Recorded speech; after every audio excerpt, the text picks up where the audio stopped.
The following is rated not safe for work. It contains strong language, adult situations, and lots of spoilers. Discretion is advised. In the criminal justice system, cinematic-based offenses are considered especially heinous. The dedicated attorneys who investigate these villainous films are members of an elite squad known as the Reels of Justice. These are their stories.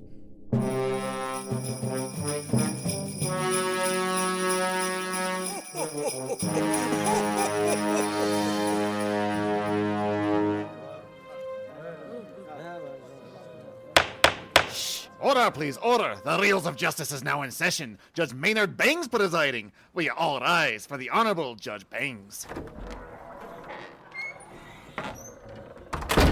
Be seated. Welcome to the Reels of Justice. Today we are hearing the case of The People versus Die Hard. Die Hard is a 1988 action film starring Bruce Willis as an NYPD officer who must foil the schemes of German terrorists that have taken hostages at an office Christmas party in Los Angeles, including his estranged wife. Now, in honor of the holiday season, there will be a slight alteration to our normal court proceedings. Rather than determine whether this film is guilty of being a bad movie, today we are here to determine if this film is guilty of being a Christmas movie. However, as always in this courtroom, films are to be considered not Christmas movies until proven Christmas movies, and the burden of proof lies upon the prosecution to prove beyond a shadow of a reasonable doubt that this film is guilty of being a Christmas movie. Mr. Scott Weitz, you're appearing on behalf of the prosecution. You may begin your opening statement. Thank you, Your Honor. The case for Die Hard being a Christmas movie is so already overwhelming, I feel bad wasting the court's time on it. The esteemed defense counsel got all dressed up in his best suit for nothing. Is that John Phillips London? I have two of those myself. Thank you for noticing. I could talk about industrialization, men's fashions all day, but I'm afraid justice must intrude, and we gather in this court to officially decide, is Die Hard a Christmas movie? Is Bruce Willis bald? Does director John McTiernan hate to pay his taxes? Yes, of course. It's a Christmas movie. Gentlemen and gentlemen of the jury, I will present 35 stories of evidence to make my case, from the opulent ground floor lobby up to the roof wired to blow, until John McClane stole all the detonators from Heinrich. Or did he? Mr. Jury Foreman, Booby, I'm your white Christmas knight, and I will convince you beyond any reasonable doubt that Die Hard is most definitely guilty of being a Christmas movie. Thank you, Mr. Weitz. I, for one, would love to see Die Hard remade with John McClane. That would be dope. John McClane now, though. Yeah, oh, no. Oh, no, boo. Ryan, no. And, but thank you, Mr. Weitz. And appearing on behalf of the defense is the biggest elf of all, Dylan J. Schlender. Please present your opening statement. Thank you, Your Honor. Gentlemen, do you hear that? That is not jolly old Saint Nick, and that is not the sound of reindeer hooves. Once more, we hear the cultural barbarians at the gates. The barbarians are after the most beloved of all holidays, Christmas. We hear their grease-slicked fingers scrape against the gate, their halitosis-ridden breath wafting into our ears, saying, Die Hard is a Christmas movie. Well, a fashionable meme that has gotten out of hand. Once the province of edgy tryhards, we now see folks like my dear colleague and IRL Facebook friend Scott being duped. Die Hard is not a Christmas movie. Die Hard, while a stellar action film, fails to meet the level Christmas movies demand. Sure, it takes place around Christmas. Lots of movies do. But we here in this court demand more than mere dates and jingles, bells or otherwise. We demand evidence, and that evidence will be on display here today. Do not let these pro-Christmas, tepid though increasingly popular arguments about the movie sway you. We are not sheep in this courtroom. You are three wise men, and we can all with one voice put an end to this madness. Thank you. Thank you, Mr. Schlender. Mr. Weitz, you may proceed with your first exhibit. Thank you, Your Honor. And I will begin my exhibits of hard factual evidence with the fact that Die Hard is based on a novel called Nothing Lasts Forever, written by Roderick Thorpe, which also takes place at Christmas Eve as originally written. So the storytelling DNA of Die Hard, the movie, already existed before the film even rolled through the cameras.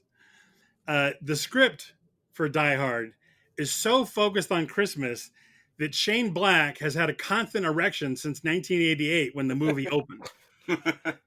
Clearly, the filmmakers deliberately kept the holiday setting from the novel, which, by the way, in the novel, it's the detective's estranged daughter who is being held hostage after she invited her widowed father to the company office party in hopes of seeing him and wishing him a Merry Christmas. So the basis, the genesis, the opening scenes of both the novel and the movie set up the Christmas-themed concept of a family reunion at the holidays, specifically based on the characters, not a calendar coincidence. Very good.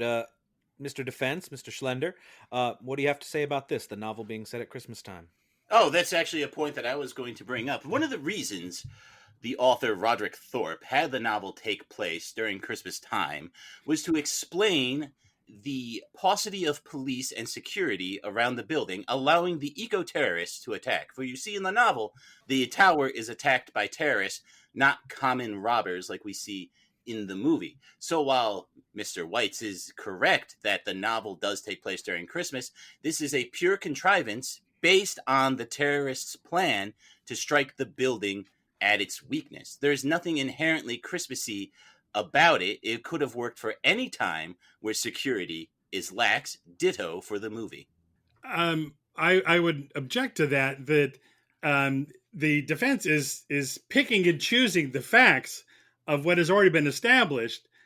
There's no picking and choosing, sir. In the novel, they point out, the terrorists say that they are attacking on Christmas because the cops will not be around and that security is at its weakest. That is to attack on Christmas. Order. I'd like to hear from the prosecution. That is a plot point. That is not the story. The story is about characters, and the story is about, in the novel's case, the estranged daughter inviting her father to a Christmas party to reunite at the holidays. The terrorists are, as in the movie, are what get in the way of this family reunion. It is not about terrorists. You know, it's that great novel about terrorists attacking a building when its defenses are weakest. Who would read that? It's about the story of these characters enduring this night of crisis and reuniting again to reunite their family at the holidays. That is the genesis of the story. It happens to be a coincidence that the terrorists attacked the building because of the calendar, which is what you're talking about. The story is about the characters, just like in the movie. Now it's a husband and wife who are estranged, but the whole setup of the movie is, and I'll explain this later in facts, is the question of Lucy McLean asking your mom, is daddy coming home with you? That has nothing to do with terrorists.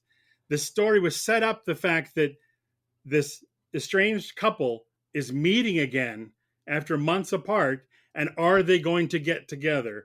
And the story doesn't end until the family gets together. It doesn't end when the terrorists die.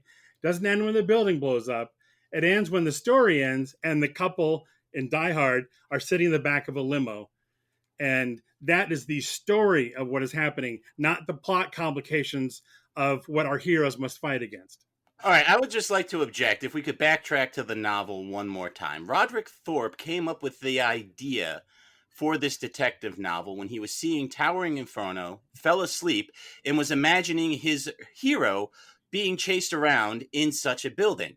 The entire point of the novel isn't to tell this story that you're mentioning about estrangement and visiting the daughter and grandkids. It is literally an excuse for his action hero to be an action hero and run around and fight terrorists. Again, ditto for the movie. That is how it was billed, and that is what we got we went to see it. They don't spend 2 hours worth of Die Hard trying to flush out the relationship with his estranged wife. It simply doesn't happen. What he does do is kill a lot of terrorists and blow shit up. And you prove my point in that the movie does not end when he kills all the terrorists and blows shit up.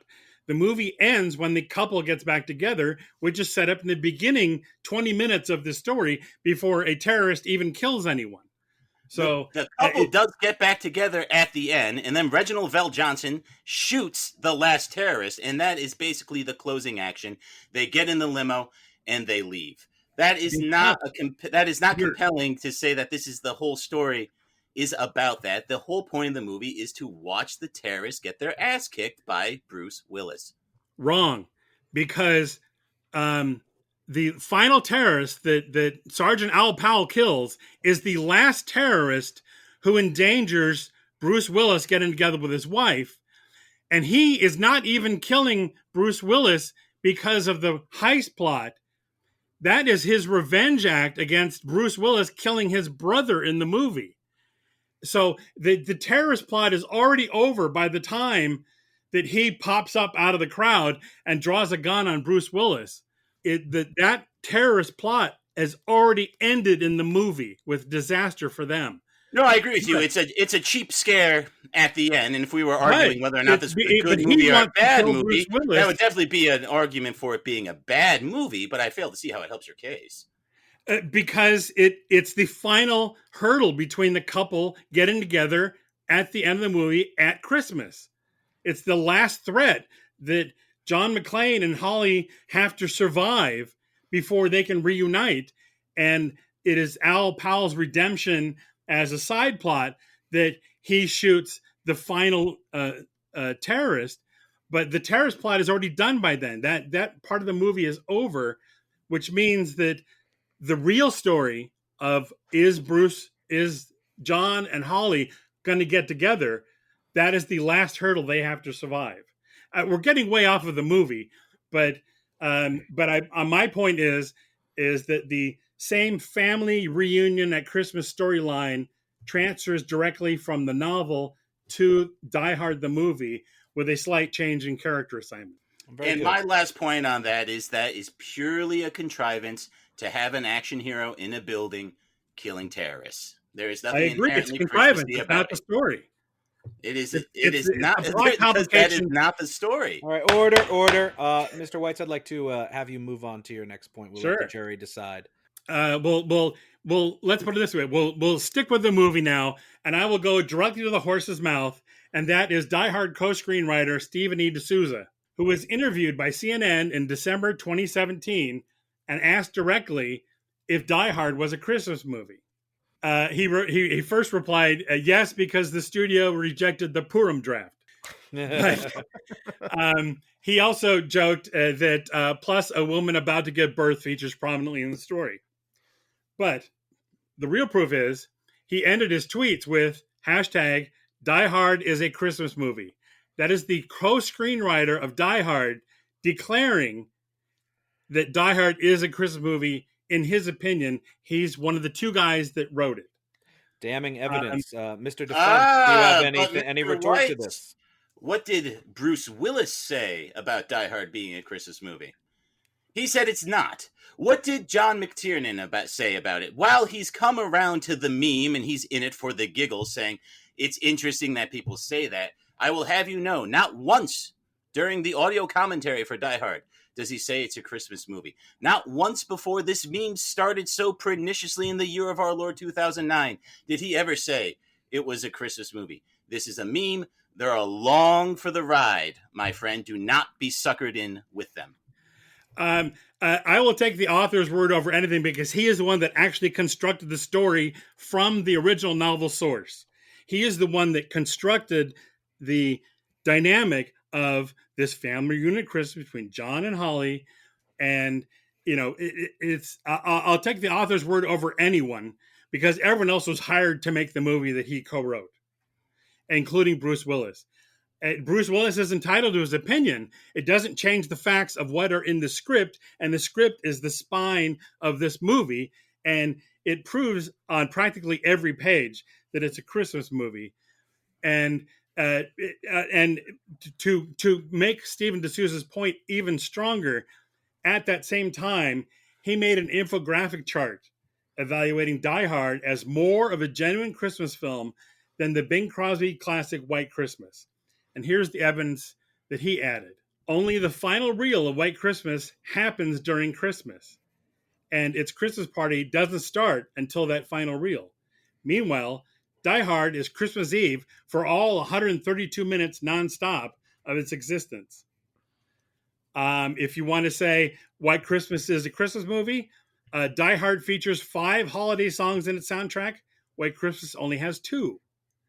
Though D'Souza admits that White Christmas does beat Die Hard in the German villain category, with Hans Gruber being clearly outscored by Adolf Hitler. But barely. That just makes it a war movie as well as a Christmas movie. It doesn't not make Die Hard a Christmas movie where Die Hard actually outshines it in these opinions. It's, everyone who's seen Alan Rickman as the Christmassy Hitler in Love Actually knows that he's already set up the fact that he has cred in making Christmas movies. And I'm just saying, even according to Stephen D'Souza, the co-writer of the movie, if you want to deny Die Hard as a Christmas movie, you have to throw out White Christmas first, and I dare you to do it. Well, you dare me to do it, but I very well might, and I would remind the court that White Christmas is not on trial here. As a matter of fact, the court stipulates this. We have not had a trial to determine whether or not White Christmas is or is not a Christmas movie. So you're sustaining the objection. I am sustaining the objection. We cannot use White Christmas precedent as being a Christmas movie. Very good. So if you want to go for just what the one writer is saying, even though it kind of contradicts the things you had mentioned earlier about the novel, because the novel was already taking place during Christmas, so he was already aping that. They didn't change it. They didn't change it. They did change it from being over 3 days to one night. The inspiration of during Christmas, one night. Oh my God. Has to be a Christmas Carol. No, it's not. He was inspired. John McTiernan was inspired by A Midsummer's Night Dream, which is not Christmassy at all because, again, it's not a Christmas movie that didn't inspire any of the decisions they made. And John McTiernan did not write the script for Die Hard. But he directed it, and this is a movie that didn't change any of the Christmas elements in it. Because having it take place Order. All right, one at a time. First, I'd like to hear from the defense, and then the prosecution can rebut. All right, we have to understand that the reason Die Hard takes place during Christmas is because we needed a contrivance for there to be lax security, lax presence in the building, and a lax cop presence. This could have worked on New Year's Eve, for example. You could have had the same exact party, the same exact motivation for the terrorists / robbers, the same exact motivation for McClane. This movie was to set up fantastic action set pieces. You're citing the writer for a movie that's best known for its improv and explosions, too, I might have you know. So we could debate how successful Mr. D'Souza is on this. I'm a bigger fan of his marches than his screenplays, probably. Weren't you just praising it as an action film? I guess he did pretty well with it. I'm saying John McTiernan directed it really well, and it's a movie that's, again, praised for its set pieces and explosions and its improv, and you can't get that from the script. But to boil down your point, you were saying that this could happen on another holiday. I am saying that this could happen not only on another holiday. The terrorists / robbers could have attacked at any time when the tower was at its weakest. It happened to be Christmas. If this was New Year's, nothing fundamentally changes because there's no Christmas spirit. There's no magic. There's no elves. There's none of that stuff that would make it a distinctly, inarguably Christmas movie, because we do have to understand that we're having an argument about whether or not it's a Christmas movie at all. So there are those Christmas elements that we see in it, but does that enough to make it a Christmas movie? Scott's saying yes, I'm saying no. And I'll remind you, sir, we are not having an argument. This is abuse. Mr. Weitz, what is your response that this movie could take place on other holidays? It It could, but it would be meaningless. Aha! I guess you didn't hear the end of my sentence. It would be No, meaningless. I did not. I was saying, aha! Exactly. Mr. Defense, you're going I'm to be in held with in fact. contempt. You're talking about opinion, and also your idea, which is going back to the novel, which we're not discussing here, because it didn't change from the film. You say that it could only happen at Christmas because there was a reduced security presence. I'd like to remind you of all the hundreds of police, FBI officers, SWAT squads. I can't even say that. Demolition experts. Clearly, there was not a lack of security presence once the terrorist incident got started. Which was part of their plan. The point that the defense is trying to make of could this happen on another day, on another holiday, is immaterial, because the evidence is the film. The film happens on Christmas. There are countless Christmas references. You know, I have a machine gun now, ho, ho, ho. The characters even know that this is a Christmas story. It's happening Christmas. They refer to it constantly. The fact that, yes, any movie could happen at a different time, that is not an argument. That's a supposition. The evidence is that this film happens on Christmas. It deliberately happens on Christmas because the story is about a family reunion at the holidays, and that is the central point of the story that gets resolved in the finale of the film. Not do the terrorists succeed, not does Hans Gruber get away with the money. All of that goes away, and we are left with, is this couple going to get together? And thanks to Al Powell, they do, because once the terrorist plot is over, he still saves the hero so that John McClane can get together with his wife, Holly, drive away in the limo, and live happily ever after on Christmas Eve. But I think in this vein, if I may ask a question from the bench, what intrinsically does setting this story on Christmas bring to the story that other holidays could not?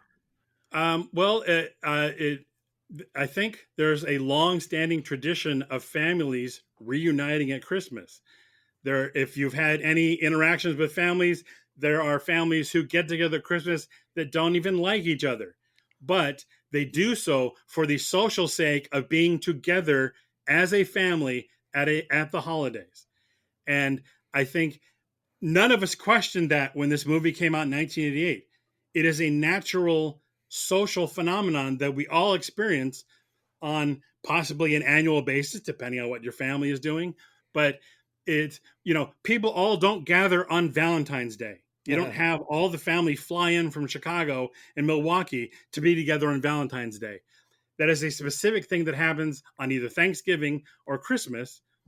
And because the film is set at Christmas, it must be addressing that statute, that situation of estranged family members getting together, reconciling their differences at Christmas, and ending up to say, yes, I love you at Christmas time.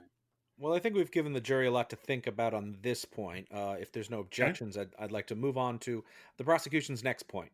Sure. A lot of people who try to say that Die Hard is a Christmas movie will come up with, perfunctory reasons like it was released as a summer blockbuster, which is irrelevant. And as Hans Gruber would say, Kuhscheiße. If I may ask, when was it released? It was released in, I believe it was June of 1988. July. Mm-hmm. July, excuse me. Thank you. Again, if you use that as an argument against Die Hard being a Christmas film, just as terms of release date, it has nothing to do with the content of the film.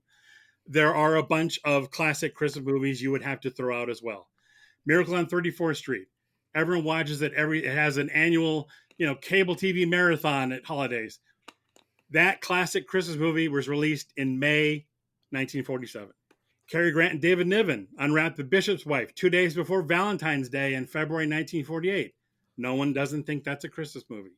Bob Hope released Lemon Drop Kid in March of 1951. Bing Crosby and Danny Kaye celebrated White Christmas in mid-October of 1954. Batman Returns, June of 92. Gremlins, June of 1984. Love Actually hit theaters a week after Halloween, as did Will Ferrell's Elf not even in the Christmas season. Tim Burton's Nightmare Before Christmas, if you want to go that way, October 29th, 1993. If the defense tries to throw that argument at the jury that also makes this not a Christmas movie, again, you'd have to disqualify a dozen other classic Christmas movies that the world has acknowledged are holiday films. And therefore, that tact of argument is made irrelevant by 70 years of history, of movie history. Mr. Defense, how do you feel about this? Or what is your response to this argumentation that you haven't even introduced yet? Well, no, I do appreciate Mr. White's mind reading abilities, but I'm afraid he's on the fritz. Maybe he's picking up something from Mr. Rodriguez in the jury, because I have no objection to the release date. All my objections about why Die Hard is not a Christmas movie have purely to do with the content of the movie. The fact of the matter is, it is a summer action blockbuster. That's true. And the fact that it has those Christmas elements in it does not make it a Christmas movie, because you will not find contemporary examples from 1988 of people calling it a Christmas movie as it being billed as any kind of Christmas movie, the way you will with those other films that Scott introduced, like Miracle on 34th Street, for example. Inarguably a Christmas movie, because that's how it was advertised, billed, and sold. That is not how Die Hard happened, because as any base search on the internet will show you, this meme, and it is a meme, make no mistake, started in the year of our Lord, 2009. Mr. Weitz? Again, he says he doesn't make that argument, and yet he says this was released and marketed as a summer blockbuster. That's true, because it was released in summer. That does not mean that it also can't be a Christmas film. And again, through countless permutations throughout the script, throughout the film, improv or written on a page, it is so burdened with Christmas references, Christmas jokes, Christmas music, that its intent really can't be argued as anything else. If it didn't mention any of that, no one would have thought that it was a Christmas movie. But Die Hard is just reeking with, Christmas cheer and references, inside jokes. The characters themselves even acknowledge that it's Christmas. They make it part of the story, not simply a framework setting around it because of the calendar. Could the court have a few examples of these references? Well, when you can go, I'll just go with music cues. There's a point in the beginning where the soundtrack mimics Jingle Bells, and at the very opening titles, you hear actual jingle bells going on with that music cue. When Hans Gruber is opening the time lock on the vault, he says, "Theo, it's the season of miracles. Be of good cheer." The ho ho ho, I have a machine gun sweatshirt. Another reference. Let's see. I'm just trying to think of it. Obviously, there's several drop needle music cues in the movie, including the end credits music of "Let It Snow, Let It Snow, Let It Snow." Again, is it snowing outside in California? No. It's celebrating Christmas because John and McClane are kissing the back of a limo as it drives away and they live happily ever after. It is queuing up the audience to have that Christmas reunion feeling while they're watching a family Christmas reunion on the screen. It's so deliberate and so prevalent that to think that people are somehow making the wrong association with Christmas in this movie is just illogical. No one has argued that, oh, well, every action blockbuster is a Christmas movie because that's what happens. No, this one was specifically made in that mold. Mr. Defense? So what we're going to have to decide in this courtroom today is having a Christmas setting sufficient to be considered a Christmas movie. That is the question. So while there are indeed Christmas set pieces in this movie, there is no feeling of Christmas spirit. This reunion happens at the end of all the movies that are redolent of Die Hard.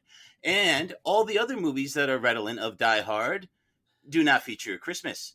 For example, a few, if I may: The Rock, Air Force One, Sudden Death, Under Siege, Executive Decision, cliffhanger. All of these movies feature reunions at the end with loved ones overcoming terrorist, paramilitary officials, Gary Oldman, as the case may be. And none of that is to be evocative of a Christmas feeling. It is to be evocative of a human feeling of getting together with your loved ones. So there is nothing inherently Christmassy about the Die Hard movie. It is that setting, again, to explain why the robbers are there, why McClane is traveling, because people travel during Christmas. It is all a contrivance to set up very nice explosions. That completely overlooks the facts. It does not. It addresses all of them. John McClane is not just traveling because it's Christmas, and that's what people do.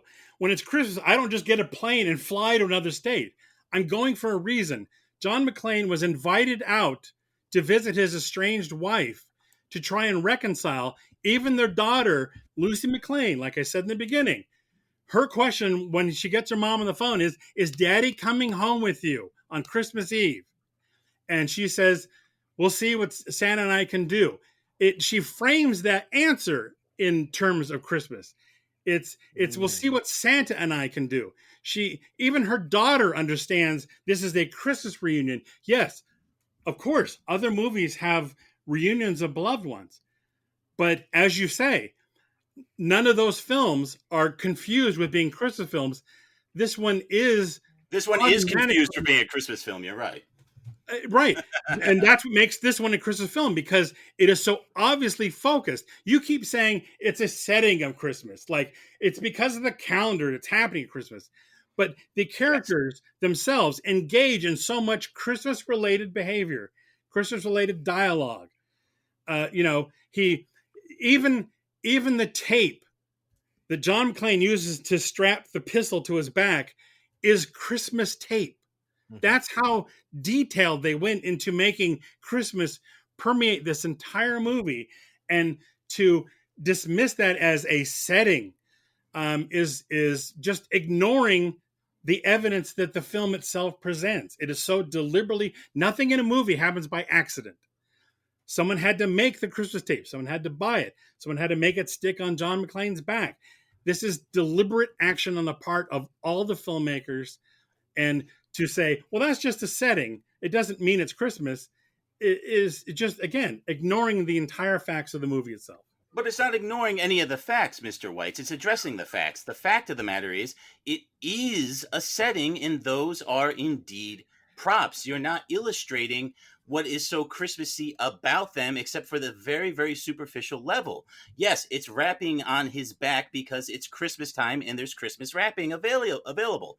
There's nothing inherently Christmas spirit. There's no inherently Christmas identified character throughout the whole piece. I have to ask the defense counsel, is reuniting with loved ones not a Christmas feeling when it happens at Christmas? Yeah, is that a 4th of July feeling to you? Is that an Arbor Day feeling to you? It definitely could be when you're reuniting with the family. Would you say that the main motivation was the fact that it was Christmas, or that their marriage was estranged? Here's the evidence is in the film. They have been separated for 6 months. John McClane has not seen his wife, who's rising up the corporate ladder in her office, for 6 months. When do they decide for him to fly out and try and reconcile? At Christmas. It's in the movie. And I'm not in the movie. I'm just saying you can't just say it's accidental that he flies out at Christmas time. They planned this ahead of time. And I'm saying the reason it is happening at Christmas is because, as you said, his wife, very busy at the time. Christmas is a downtime. It is a pause. And that is why he is going out there. There is nothing inherently Christmassy about this. It would have worked for any kind of party setting. You know, we're not seeing that je ne sais quoi that makes it a Christmas movie that you would get with a story that even like Scrooged would have. That's right, ladies and gentlemen. Bring it back, Scrooge. I know. I know it makes me unpopular, but that's kind of my shtick around here. But Mr. Defense, you're defining this je ne sais quoi of Christmas season. Can we try to boil that down? Try to pin that down to something more concrete? I do have a lot more to say about that, but I could continue that with my argumentation. I've been eating up a lot of Scott's time. So if he wants to continue. Okay. Mr. Weitz, if you'd like to move on to your next point. Thank you. For the defense's argument that it was not considered a Christmas movie in July of 1988, well, that isn't surprising because it was July. And the fact that the film has been interpreted after its release as more than was what possibly being in the marketing campaign of one summer of 1 year, I don't think is evidence because it doesn't change the fact of what is in the film. The other, obviously, pop culture has largely embraced Die Hard as a Christmas movie. You can buy Die Hard ugly sweaters featuring Nakatomi Plaza. You can buy tree ornaments with John McClane and an air conditioning duct. You can buy COVID Die Hard holiday masks. I literally saw that online this week. That's great. T-shirts, socks. There's an illustrated children's book called A Die Hard Christmas. And you can actually buy recreations of the Now I Have a Machine Gun ho-ho sweatshirt. These things don't happen en masse by accident because people are misinterpreting as the defense put it, the je ne sais quoi of what a Christmas movie is. They get what a Christmas movie is. There's a reason why there's marathons of Die Hard at Christmas time. You don't have to tell people this. People recognize it. They know it. They voluntarily make crafts to sell that proves the point that it's a Christmas movie. If nothing else, you can trust that Americans vote with their wallets when it comes to Christmas. And the fact that they're buying Die Hard goodies at Christmas time means that there's a reason. They don't. Who gives a Die Hard sweatshirt in June on the 4th of July or something? No, it's related directly to Christmas. There's even an internet meme. Speaking of internet memes, there's one going around now that has a Die Hard Christmas tree topper, complete with a mini John McClane jumping off a shiny Nakatomi Plaza while an exploding helicopter is in the background. That'd be great. That doesn't happen on accident. That doesn't happen by mass delusion. People get the connection between Die Hard and Christmas for obvious reasons, and you don't need Deputy Chief of Police Dwayne T. Robinson's permission to accept that Die Hard is a Christmas movie. And to counter a point the defense brought up, go on Amazon, try and find your Air Force One tree topper with a papier-mâché Harrison Ford. Good luck. Harrison Ford will make a good Indiana Jones sequel again before you check out with that purchase. Get off of my No. I totally agree with Scott Weitz that the majority of Americans wouldn't be duped by internet memes into making a bad decision. Well, I appreciate your support. I guess we can solve the case now because you agree with me. You're not going to find Hallmark's Hunt for Red October submarine ornament. Objection. Actually, you can. Don't waste your time on eBay looking for the Maude Adams figure to complete your Octopussy nativity scene. These things don't happen by accident, as the defense already pointed out. Yes, there are tons of other action movies that don't take place at Christmas, and they are very different from Die Hard, as we're discussing now. It's the pop cultural zeitgeist not only proves but has accepted that Die Hard is a Christmas movie. You can disagree with that. You're entitled to your opinion, but we're not solving this case in court on opinions. We're solving on facts, and the evidence in pop culture is dominant that Die Hard is associated with Christmas, and that is how the audience receives it and enjoys it. Mr. Weitz, do you have another point that you'd like to present? Sure. I will also introduce some expert testimony. Countless magazines, internet articles have all put Die Hard on their Christmas movie list for decades. Including Esquire, Objection, not decades. It literally started in 2009. It's been more than a decade since 2009. We're in our second decade of that. But thanks for the math lesson. All right. Just saying, not decades. I don't want people to think this has been happening for 2009 to 2019 is one decade. We're decade. And we're now in the second decade. 2 decades is multiple decades, at least when I went to school. Even Forbes, which is mentioned in Die Hard, agrees that it's a Christmas movie. And it doesn't even rate movies. It's an economics magazine. Even they believe it's a Christmas movie. Rotten Tomatoes ranks Die Hard as 14 on its best Christmas movie list. USA Today ranks it as 7th on its movie Christmas list, ahead of A Christmas Story, White Christmas, Nightmare Before Christmas, Home Alone, and even Lethal Weapon. I'd agree. It is better than all those movies. And that's what I'm saying. They're agreeing that it's not only a Christmas movie, it is a better Christmas movie than other Christmas movies that someone tell me that A Christmas Story isn't a Christmas movie. They're saying it's an even better Christmas movie than that. Entertainment Weekly calls it the perfect Christmas movie. Empire Film Magazine lists it as the bestest Christmas film ever. Even Fox, on its 30th anniversary trailer for Die Hard, has a text quote in the middle of it calling it the greatest Christmas story ever told. Actually, you guys should look it up. It's actually Better very than hilarious. the Bible? I believe Better it. than the Bible. Yeah, Bible is number 2. No, the Bible is not a Christmas story.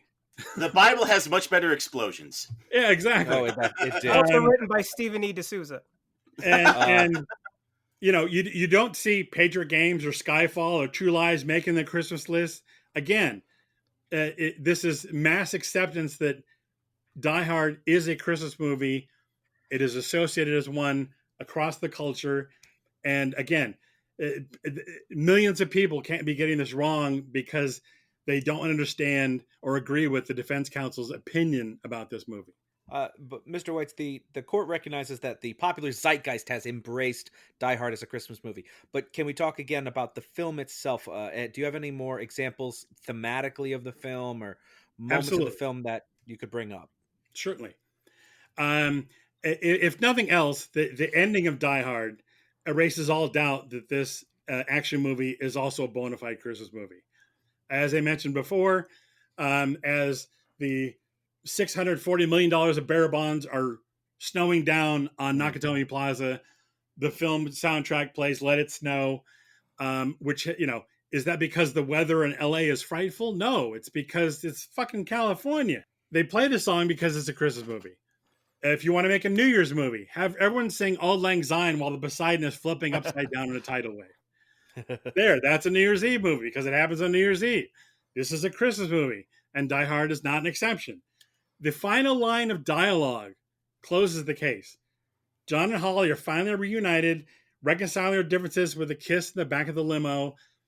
And what does Argyle, the driver, say when he shuts the door after they get in? Quote, "If this is their idea of Christmas, I gotta be here for New Year's." Even he is acknowledging that this is how this Christmas story ends. And he's saying, I want to be here to see what happens at the next holiday, a week later on New Year's. He is aware of that this Christmas story has just ended in front of him. And he's saying, what's going to happen on New Year's Eve now? I can't wait to see. Everyone in the audience felt that way when they wanted to see more Die Hard. But again, he's specifically stating lines from the writer, directed by the director, saying, this is a Christmas story. This Christmas story, this reunion just ended in front of me. And that is the end of this movie. And is existing specifically in a Christmas context. Very good. Mr. Weitz, do you have any final points to introduce before we pass it over to the defense to present their exhibits? No, I will wait for my closing arguments. Thank you. Very good. Defense, if you have now your opportunity to present any remaining exhibits that you may have. All right, thank you. You're a mean one, Mr. Weitz. I would just like to touch on a few things. As I was saying a few times, and I just want to make clear right now for the record, the first popular accounting of Die Hard being disfigured as a Christmas feature was 2009 in an article from Slate. Slate magazine, people, come on. So, I went into the archives after reading over 1,000 critical analyses of the film pre-2009 and having written 3 of them myself. I can confirm no one seriously or sillily offered it up as a Christmas feature. The preeminent writing on Die Hard is from Dr. D. Ron Overpeck, a film historian and analyst. In his Which essay, one of the Ghostbusters was he? I will have you know he is a real fellow who is listening to this show right now. Dr. Overpeck, we love you. His essay, 1988, Movies and Images of Reality as Featured in America's Cinema of the 1980s, was featured in Cinema of the 1980s, Themes of Variation, published in 2007. And in this, he talks about Die Hard quite significantly, and never once is it mentioned as a Christmas movie. Actually, it's talked about as a very interesting allegory for World War II and that World War II nostalgia, but that's neither here nor there at the moment.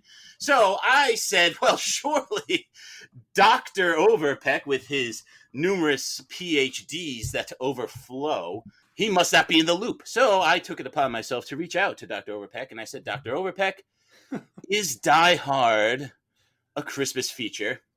And he very graciously, with his time, as he's very busy writing and being smart, emailed me back, and he said, and I quote in a sworn affidavit that I will submit as Exhibit A, he said, I do not consider Die Hard to be a Christmas movie. The arguments in favor of its status as a Christmas film tend to rely on the incidentals. It's set at a Christmas party. It has some Christmas music, etc., etc. To my mind, this isn't enough. The narrative doesn't illuminate any holiday themes. No character represents or is a Christmas-identified character. Nothing about it suggests a need to get into a, quote, Christmas spirit, close quote. It is an action film that is incidentally set during the Christmas season. And again, that is from Dr. Overpeck, the leading scholar in Die Hard, not only in America, but the world. I also would like to bring up one more point, if I may. We had mention of Shane Black and how he likes having Christmas in his movies. And I said, now, why would he do that? What can we learn from Shane Black, who had contemporary features coming out around the time of Die Hard?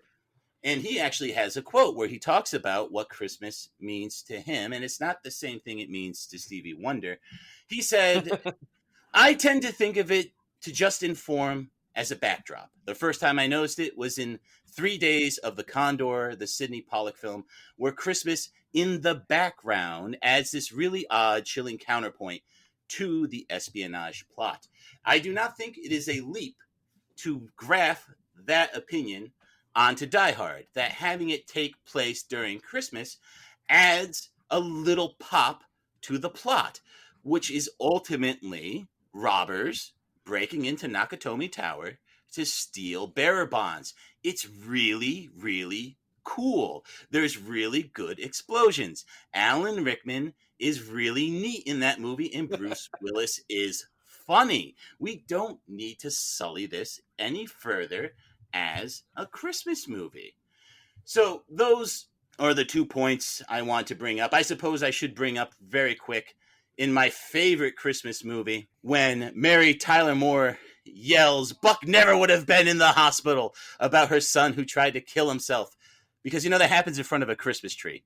But no one's going to say Ordinary People's a Christmas movie, just like no one's going to say Die Hard is a Christmas movie. And with that, I will rest my case. Thank you. If I may, I'd like to rebut a couple points defense made. Defense brought up the fact that critics or people didn't acknowledge Die Hard as a Christmas movie before 2008. That is an interesting point, but it does not address the question we are raising in the court today in 2020. We are not living in 2008. The meaning of this film has evolved, as they all do, over time. And today, millions of people accept it as a Christmas movie. The fact that he can point to a time in history where that idea was not as prevalent doesn't mean that it is relevant to the case today in 2020. It does, Mr. Weitz, because it is based on a false premise, that false premise being that Die Hard is a Christmas movie. And what we have here is a meme that went, quote, viral, as you kids would say. And now people have bought into it hook, line, and sinker because it's funny and it's silly, but unfortunately people are taking it deathly seriously, and that's why we are in court today, to stand athwart this cultural tide and yell stop. Order, order, order. Mr. Defense, you're on very thin ice. What have I told you about making dramatic speeches? Forgive me. What was the name of that doctor again? Sorry? This was, I don't want to make sure I get. He's so famous, you have to look him up in your own notes. I understand. Well, because he's a fan of the show, and I want to give him the just respect he deserves. Dr. D-Ron Overpeck. Okay. Hello, Doc. Thanks for listening. I would like to point out that the defense counsel argument constantly relies on introducing people's opinions as factual evidence. And I think we all agree that is not the case in the Reels of Justice courthouse. The doc is entirely welcome to have an opinion that Die Hard is not a Christmas movie. That one opinion does not erase the millions of opinions of fans and viewers of the film who believe with evidence that it is a Christmas movie. So, simply picking up one article off the internet as an opinion saying, I don't think this is Die Hard is a Christmas movie, it, to me, is not a convincing case. Neither is asking Shane Black the same thing. A guy who puts Christmas in all of his movies. Yes, there are movies that happen in Christmas that happen with Christmas elements in it that are not meant to be Christmas. 3 Days of the Condor is not a Christmas movie, even though an element of it happens at Christmas. But that, again, points to the filmmaker's intent of what movie they're making, not the generalization of, oh, there's a Christmas tree in this shot, therefore it must be a Christmas movie. That isn't the case, and that is clearly not the argument I've been making for the last 5 hours. And I didn't merely handpick these opinions. These are expert opinions, mind you, from a preeminent scholar and one of the best screenwriters currently living. Well, I have a screenwriter's opinion. You have a screenwriter's opinion. That's a tie. And the opinion that will matter is those of our jury. Exactly. So, both the prosecution and defense have now rested their cases. The attorneys will now present their closing arguments. Prosecution, you may begin. Thank you. Your Honors, members of the jury, today, through undisputed evidence and facts, not opinion, I have successfully made the case that Die Hard is definitely a Christmas movie. And that's how cases are decided in the Reels of Justice courtroom, on facts, not opinions. The defense counsel is welcome to hold the opinion that Die Hard isn't a Christmas movie, and he's entitled to that belief. The counselor can choose not to believe in Christmas movies. He can choose not to believe in Christmas. He can choose not to believe in America. But I, for one, will not stand here while defense counsel denies Die Hard as the ultra-violent, rated R for strong language, violence, and smoking Christmas movie that its filmmakers always intended it to be. It started as a Christmas story in the original novel before it ever became a film, and it remains one today. Throughout the world's deadliest Christmas Eve party, coastal rivalries are resolved, thieves are punished, and marital trespasses are forgiven. McClane is redeemed for his male chauvinist behavior over Holly's career, and Mommy does bring Daddy home to little Lucy, just as she promised, with the help of a foul-mouthed, gunslinging Santa who carries a badge but forgot his boots. Die Hard is a happy holiday movie celebrated in the season of miracles, with an ending that's brought tidings of comfort and joy to audiences every year since 1988, like clockwork, or a time lock. May it please the court, I've given you 640 million pieces of evidence to support my case. These facts are undisputed and have been for over 30 years. With that, the prosecution rests its case, and we say to those persuaded by this legal argument, welcome to the party, pal.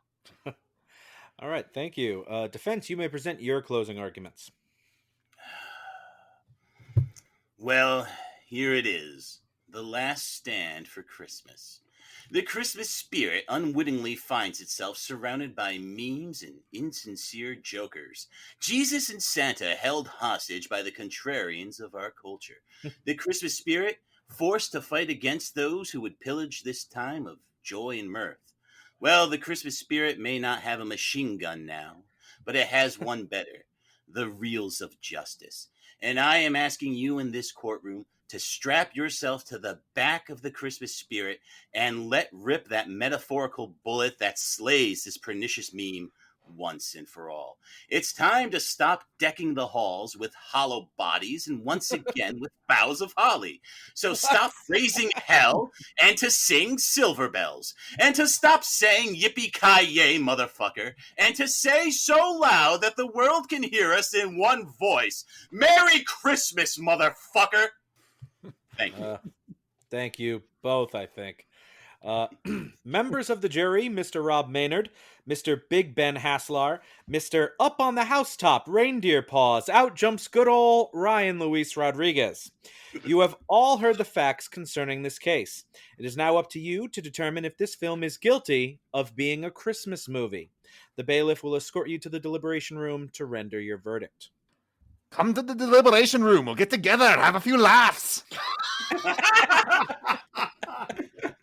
These nicknames are getting so fucking strange. All right, that was one of the longer cases we've witnessed here in this courtroom. Mr. Rodriguez, you're our cinema expert here. What did you make of the arguments? It's an interesting case in that even though, yes, we have to rely on facts and not opinions, what constitutes a Christmas movie really does come down to opinion. Because everybody has different classifications for what makes a Christmas movie. I know. I was wondering if he was thinking only Hallmark movies. What is his narrow view of what constitutes a Christmas movie? Because I'm a card carrying Grinch. I hate Christmas. I'm a Christmaka guy. I openly despise the holiday, so I don't give a shit about these movies, but I genuinely feel that... Yet you have a Grinch card in your wallet. I do. It's laminated. But if there is such a thing as a decent Christmas movie, I think that Die Hard would qualify as one. I think that it has... I don't subscribe to this idea that it has to have some kind of theme specifically to fit into it. I think that it has to fit into the basic tenets of, does it take place on Christmas? Does it incorporate the iconography of Christmas? Those kind of basic things. I don't think. So would you say Lethal Weapon doesn't? Because I would say that it does. I would say that basically all Shane Black movies do in kind of like a subversive way, not like in a traditional literal way. But again, my view of what makes a Christmas movie, I think, is a little probably more abstract and a little more untraditional than probably other people's. But I'd like to hear your guys' views on this.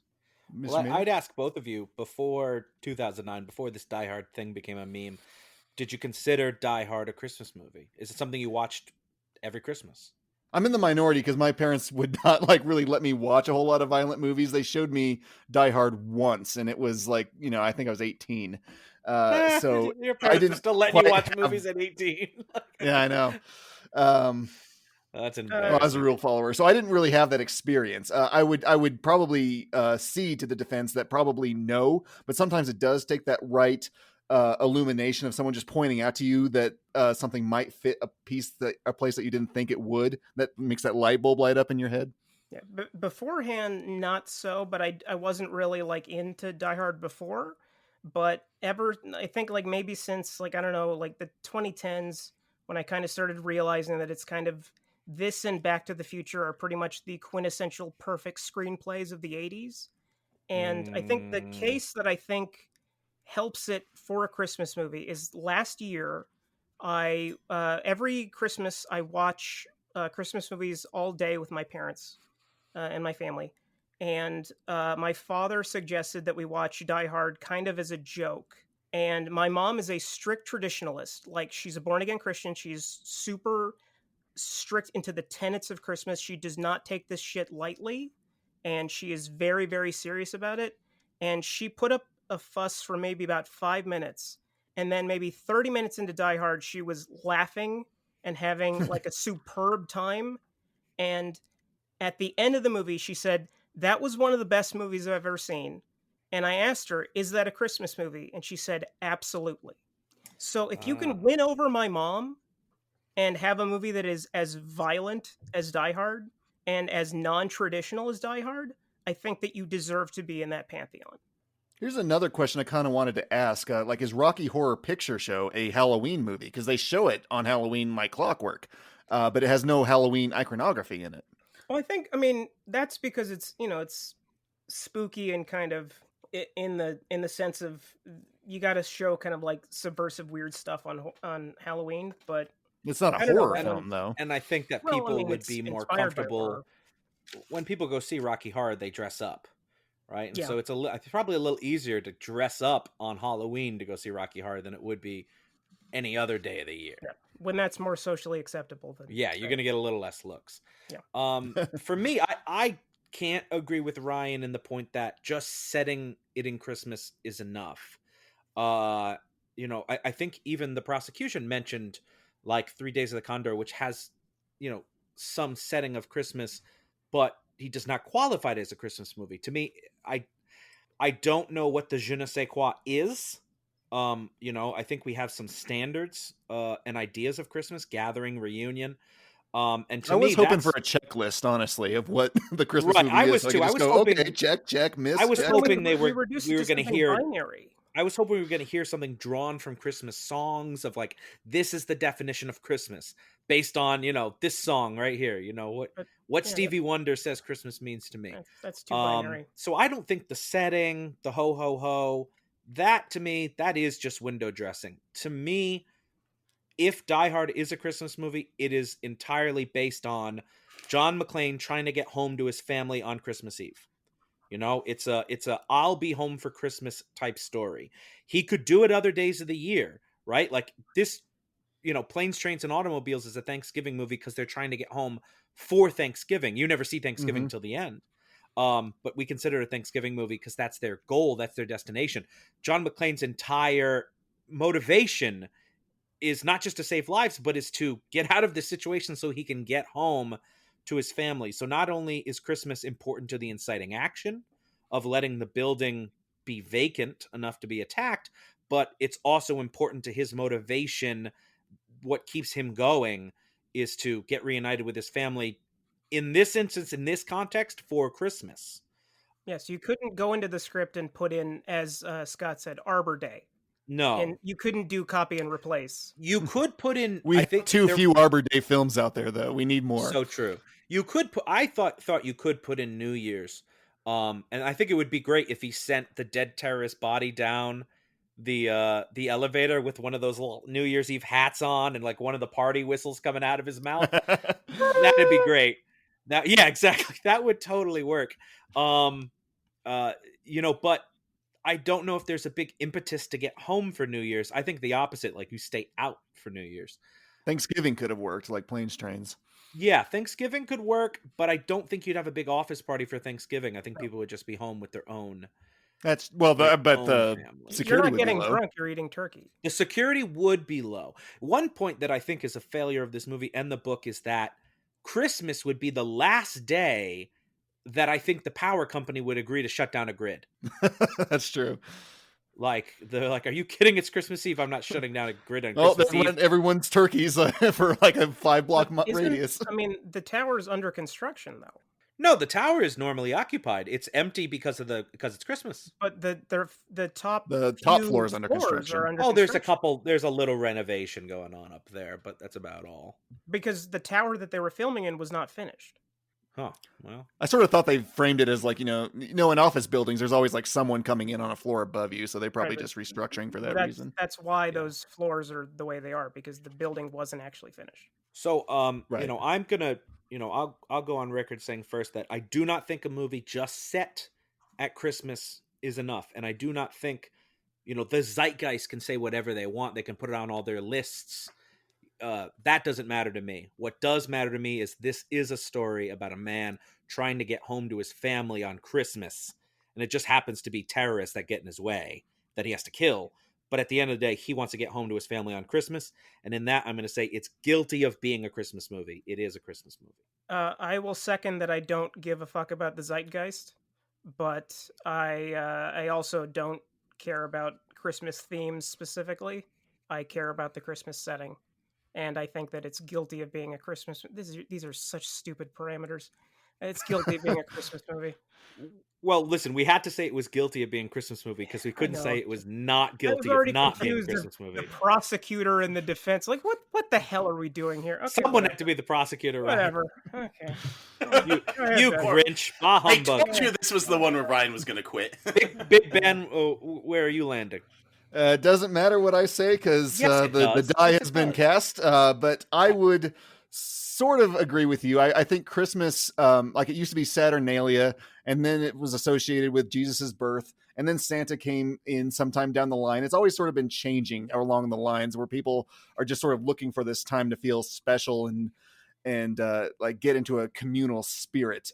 So if Die Hard does it for you because Hallmark movies don't, I say, why not? Why can't this be a Christmas movie if that helps you get into this specific time? And while I would say, like, if you felt that way about Indiana Jones, that wouldn't be enough because there's no setting there. This is enough of a movie where there's a tweener, sort of, where there's enough Christmas spirit to get in there to just push it over the edge. So I agree. It's unanimous. Guilty of being a Christmas movie. Wait, I'm sorry, Right. Ben. I mean, yeah, Ben, any movie can be a Christmas movie if you get drunk on eggnog and watch it. Right. You said someone's birth? Whose birth? Jesus. I never heard of him. Père Noël. All right, well then let's The get out man. there and deliver that verdict to that very handsome judge. Mr. Foreman, have you reached a verdict? We have, Your Honor, in the case of The People versus Die Hard, whether Die Hard is a Christmas movie, we find that Die Hard is indeed guilty, Your Honor, of being a Christmas movie.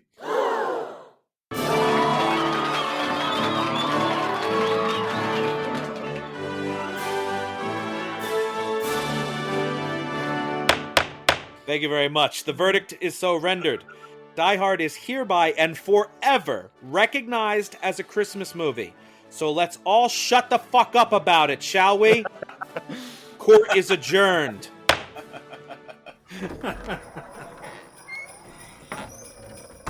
This is Amanda Hugginkiss from the Gabagool Gazette reporting to you live from outside the Reels of Justice. Mr. Weitz, would you care to share your thoughts on the jury's verdict? Yes, my thoughts are, oh my God, the defense counselor is toast. Hey, I prosecute Christmas films for breakfast. I knew I could handle that Eurotrash.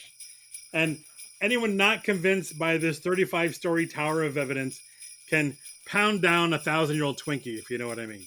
Thank you. And here comes Mr. Schlender. Excuse me, could we get a word on how you feel about today's verdict? Well, it seems that the memes reign supreme. That this once august institution has been taken in by the whims of populism and mob rule. But Amanda, tomorrow is another day. There's still time to save the Christmas spirit, and maybe we'll get it right the next case. Thank you. Thank you very much. That's all we have from the courthouse today. Let's go back to the studio for post-trial analysis. Hug and kiss. Out! All right, great. Well, That was a fun one. I'm glad we could finally settle that, and now no one can talk about this ever We again. have the final word. It is We have the last rendered. word.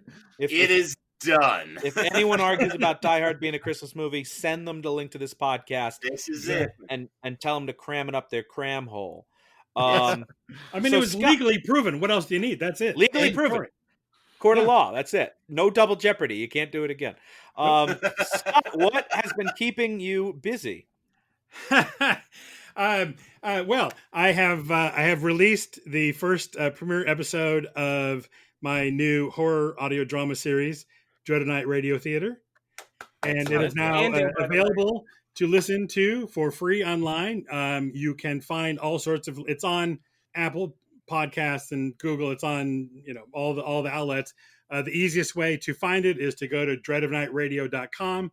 There's an embedded player on our main page, and you can download it. You can link to other podcasts to subscribe to it on your own podcast feed. We welcome you to do it. It's been well received so far, and I'm now working on the mechanics of getting a Christmas Kickstarter, a Chris starter, if you will. I hope to get some crowdfunding to produce the first full season of episodes next year. And that has been the main preoccupation of my life since I can't go out and do anything else without dying. How many episodes do you think you're hoping to produce in the first season? I have 3 scripts currently written. They'll probably get rewrites by the time we get into production.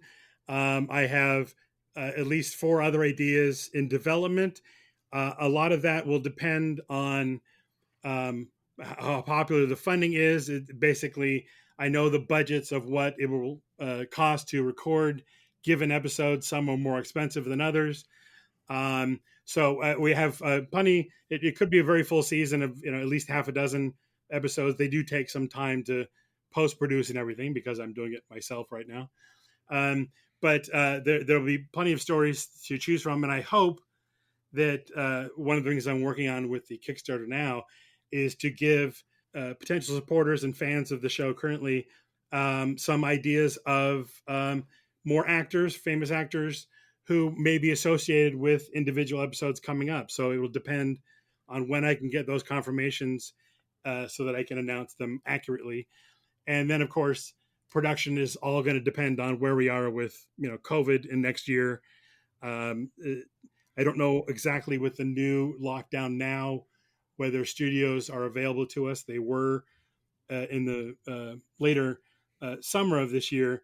So we'll have to see how that goes. If not, the first episodes may be recorded remotely with the cast in their own locations.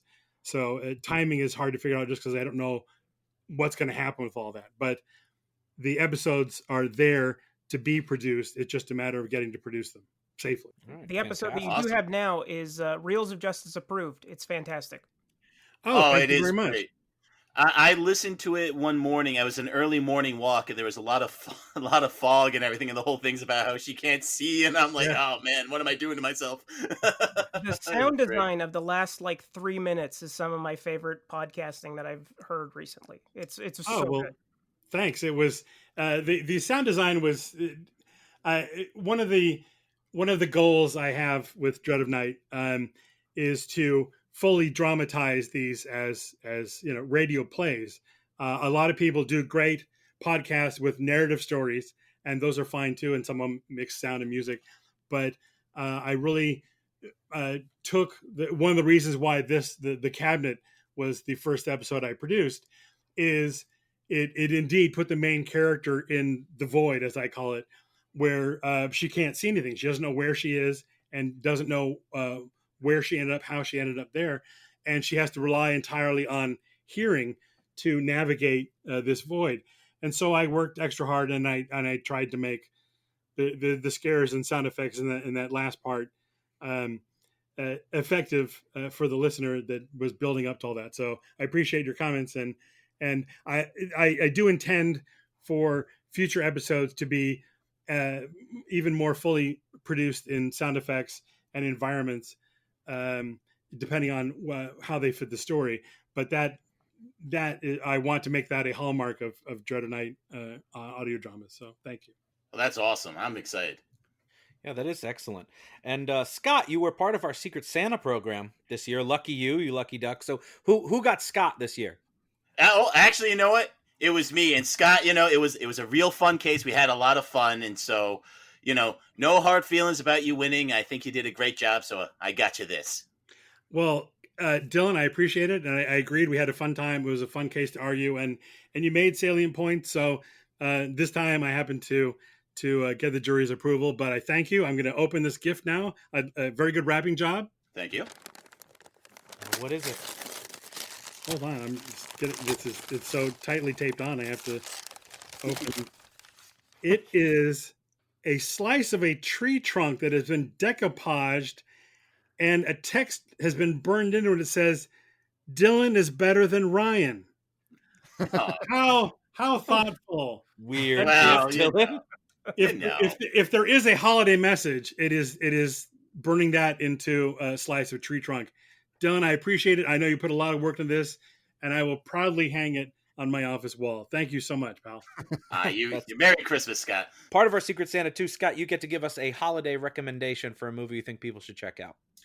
Yes, I actually mentioned this movie in my argument previously.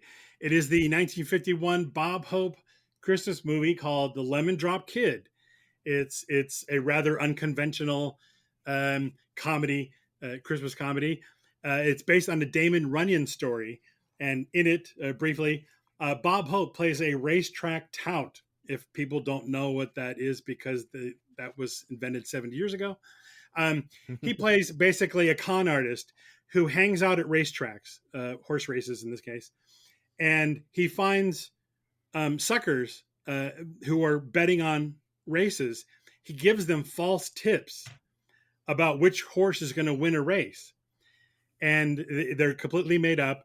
But of course, as the con, if there's 11 horses in the race, he finds 11 different people, tells them a different horse is going to race. So in the end, when he says, give me a cut of your winnings for giving you this tip, he gets money out of suckers and he's guaranteed to win money every time. So that's a very typical Bob Hope character, the kind of the shuckster guy, but he's likable. And it has a great cast, and it's not a holiday movie that people typically watch, doesn't get a lot of play, but it does come up every year. And I think anyone who enjoys comedies, anyone who enjoys Bob Hope, has some music in it.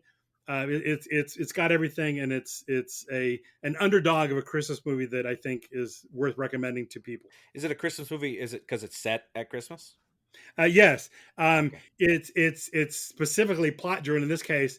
What happens is, not to give too much away, but Bob Hope's character gives a tip to someone, and that person was betting on their horse with a gangster's money. And Bob Hope convinces that person to bet on a different horse. That horse loses.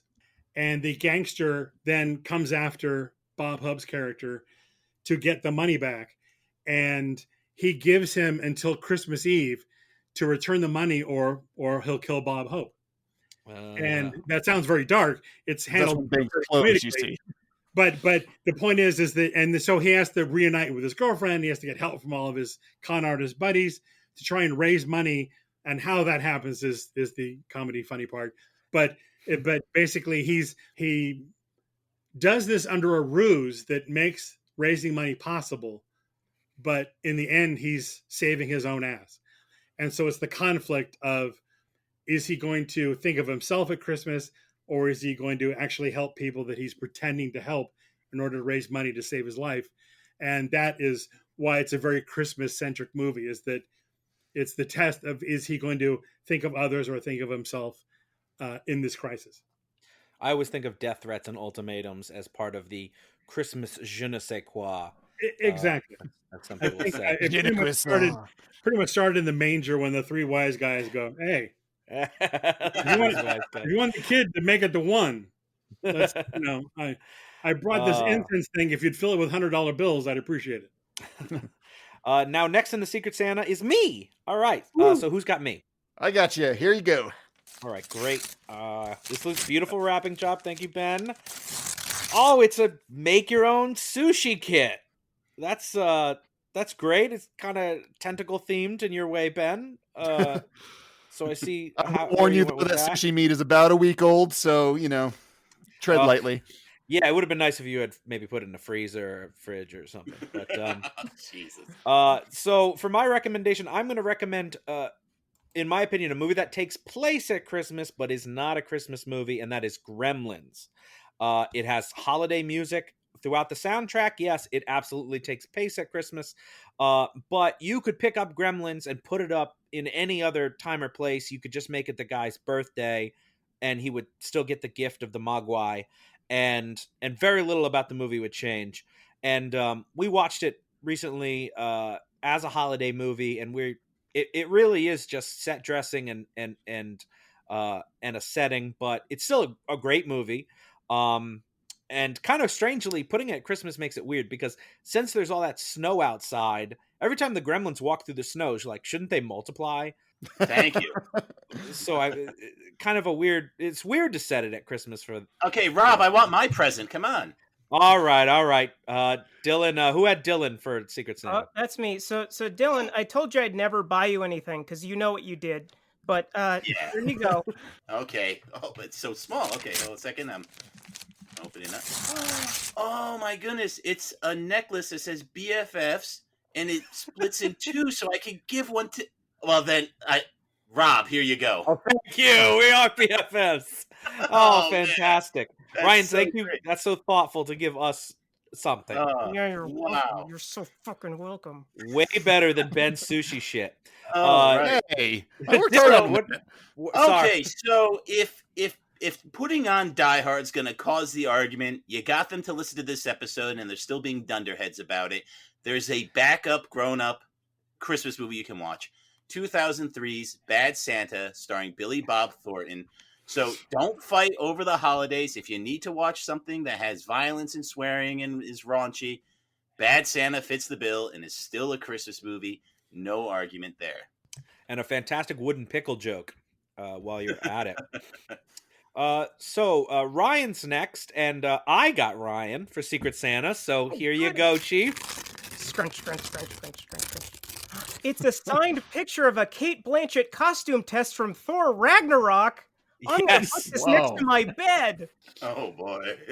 I was going to try to get her some actual prop boots that she wore in the movie so that someone could wear them and walk all over your face. Jesus. So I have 2 recommendations this week because I've been a good boy and I haven't done that for a few weeks, so I'm due.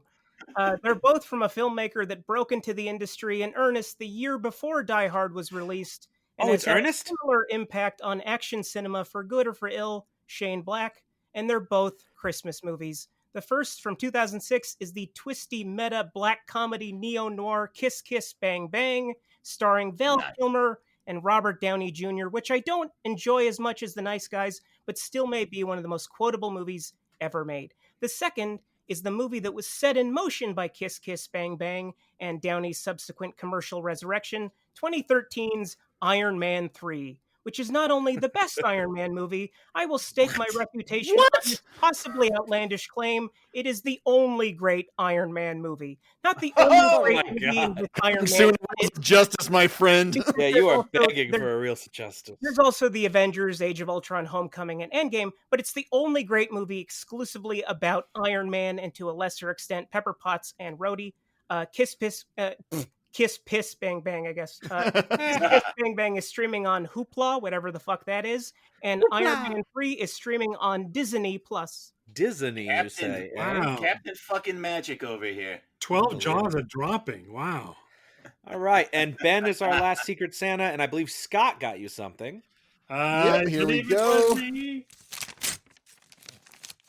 And it's nothing. Oh, wait, I see. There's something written on the wrapping paper. It's Gal Gadot's phone number. I like Karen Gillan. This is great, I guess. Thank you. Here's the real present. They're really into each other. So if you call one of them. Oh, I see. Not just a Christmas miracle. The gift that keeps on giving. Oh, boy. We still can't pronounce her name right in this court. That's great. Gal Gadot. Karen says she earned the Wonder Woman title very truthfully. That's all I'm saying. No. Okay, we're in trouble now. And for my Christmas movie, I will recommend Batman Returns, which features my favorite Christmas tradition, where Danny DeVito, himself cast out on a Christmas Eve as a baby, rises from the sewers with his boxes full of flame eaters and jugglers for all the boys and girls. Merry Christmas. And I think Batman Returns has more murders than Die Hard does. It probably does. There's Batman a huge kills body a lot count. of people in this movie. Born in Gotham, so it might actually. Yeah, it's got a huge body count. Joking aside, though, like Tim Burton's Gotham at Christmas is just beautiful. It's the Christmas city I would love to live in. It's the best looking movie that any of us recommended this week. It does have a lot less nipples, though, compared to other Batman films. True, the nipple quotient. Unfortunately, they're all guys, but whatever.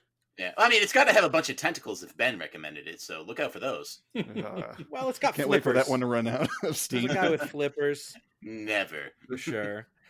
And with that, Scott, thank you so much for joining us and helping us settle this argument for fucking ever. I'm glad to be of service, and that is a service to humanity. I think we can just drop it now. Now, Agreed. the best Hanukkah movie. Let's go. Oh my god. Yeah. Well, the question is right? it still Hanukkah during Die Hard? That is the question. We'll have to look at when 1988 It was. would depend entirely on what year Die Hard is set, because the date of Hanukkah vary drastically. Exactly. If you want, So that's what we'd have to to find out. that it happens in 1988, then you have to go back to a 1980 calendar and do the math. But And see when Hanukkah ended. Yep. Yeah, so somebody do that research and find out exactly what year that's supposed to be. If we base it on the novel, like when the novel was released, 79. I don't know. Good thing we Yeah, know but when we'd have to Hanukkah check out was when that year, Hanukkah too. is. It's definitely 1988 in the movie because that Arco gas station down on Pico was selling gas for 87 cents a gallon. I laugh every time I see that. I think I know that street. I know that gas station is like, oh my god, what has happened to the world? But we loved having you back, and hopefully you'll come back again too. It was my pleasure, and yes, I'll come back anytime.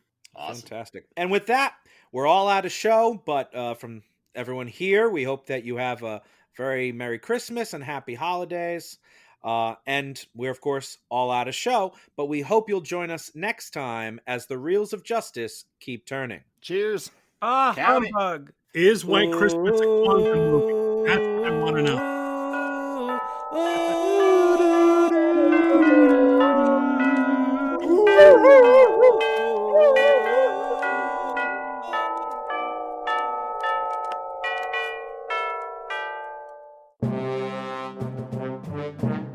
Please follow us on Twitter at Reels of Justice, Instagram Reels of Justice, and Facebook.com/Reels of Justice.